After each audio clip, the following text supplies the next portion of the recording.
verbos normais são basicamente os verbos que não são o verbo to be e os verbos modais. Então, são os verbos gerais do inglês, né? Tipo assim, o verbo geral, tipo, comer, beber, dormir, sem ser os verbos modais, tá? Então, olha só, eu vou trazer aqui exemplos. Por exemplo, tá? Vamos pegar aqui o verbo comer em inglês, comer. Então, olha só, vamos começar com exemplos de frases afirmativas. Estamos afirmando algo com certeza. I eat chocolate.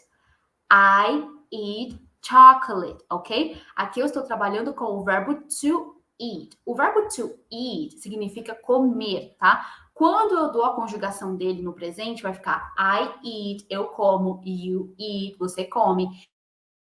He eats, ele come, she eats, ela come. Então, assim, uma coisa que vocês têm que ter em mente quando a gente fala de verbos normais, tá? Verbos que não são o verbo to be e os verbos modais. Essa regra só vale para verbos normais desses aqui que eu tô falando.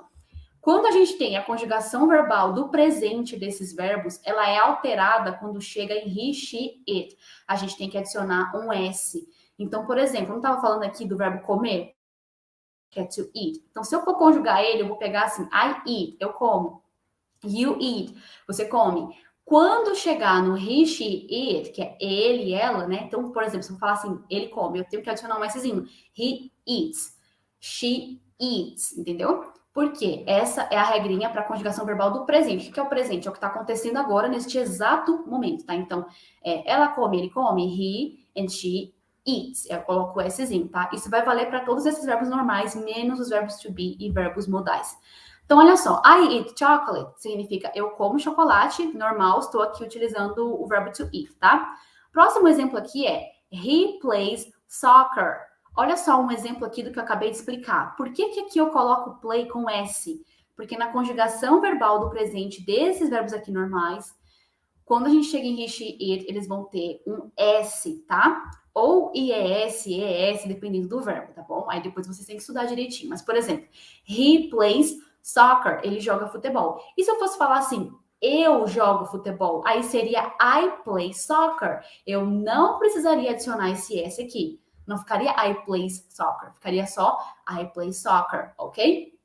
Então, aqui, he plays soccer, estou utilizando o verbo to play. Um dos significados do verbo to play é você jogar algo. Então, he plays soccer, ele joga futebol. Outro exemplo de frase afirmativa aqui. Por último, eu tenho they work on Saturdays. Aqui eu estou utilizando o verbo to work, tá? Um dos significados do verbo to work é trabalhar. Então, they work, na conjugação fica eles trabalham. They work on Saturdays. Para falar de dia da semana, eu vou estar utilizando a preposição on, quando eu falo de dias específicos, tá? Então, they work on Saturday significa eles trabalham aos sábados. They work on Saturdays, tá? Então, aqui é uma frase afirmativa, tá? O último exemplo aqui que a gente tem de frase afirmativa no presente.